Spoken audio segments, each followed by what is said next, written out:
In the bustling heart of a small town, there was a market brimming with life, sounds, and smells. And right in the middle of it all stood Samuel's shop, the Golden Grain. Samuel was known for having the finest good spices that perfumed the air, grains that gleamed like tiny jewels, and fruits so fresh they still held the morning dew. People came from all over, drawn by the quality he seemed to offer. But Samuel had a secret, a dark little trick that filled his pockets while emptying his customers. Samuel was a man whose heart was weighed down by greed. He was pleasant, always smiling, always ready with a kind word. But behind the counter, hidden from sight, was his true measure of character, a small, smooth stone. This stone was his silent partner in deception. When weighing goods for his customers, Samuel would deftly slip the stone onto the scales. A little extra weight, a little less product for the customer, a little more profit for him. Day after day, this tiny act of dishonesty added up.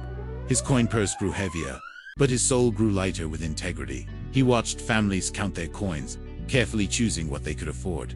He saw the trust in their eyes as he weighed their purchases, and he ignored the sting of guilt. A little bit won't hurt them, he'd tell himself, and it helps me build a better life. But the foundation of his better life was built on lies, and such foundations are never stable. He bought finer clothes, expanded his shop, and even started lending money to others, all while his secret stone continued its silent work. One sunny afternoon, a wise old woman named Alara came to his shop. She had been a customer for years, and Samuel greeted her with his usual warm smile. She wanted to buy a bag of flour to bake bread for her grandchildren. "The finest flour for you, Alara," Samuel said, scooping it onto the scales. As his hand moved, his fingers danced their familiar, deceitful waltz, and the stone found its place.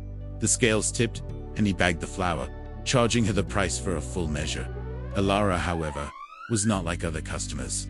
Her eyes, though old, were sharp, and she had seen a flicker of movement, a motion too quick to be natural.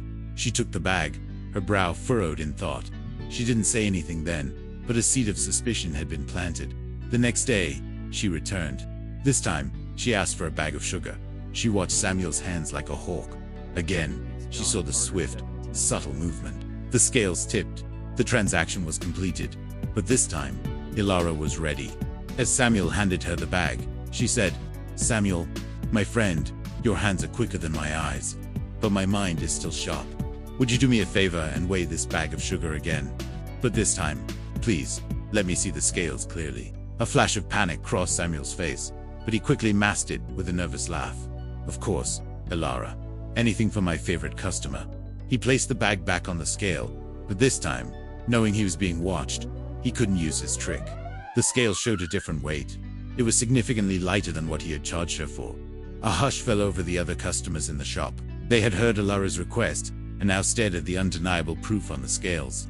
Alara's voice, though gentle, carried through the silent room. "Honesty, Samuel, is a weight that enriches the soul. Deceit is a weight that empties it." Word of Samuel's trick spread through the town like wildfire. The story was told in whispers at first, then in open conversation. The trust that he had so carefully cultivated was shattered in an instant. People who had admired him now looked at him with contempt. They realized that every purchase they had ever made might have been a swindle. His downfall was swift and complete. Customers stopped coming to the Golden Grain. They walked past his door, their faces set like stone, and went to other merchants. The vibrant, bustling shop grew quiet and dusty. The fragrant spices lost their scent, and the gleaming grains grew dull.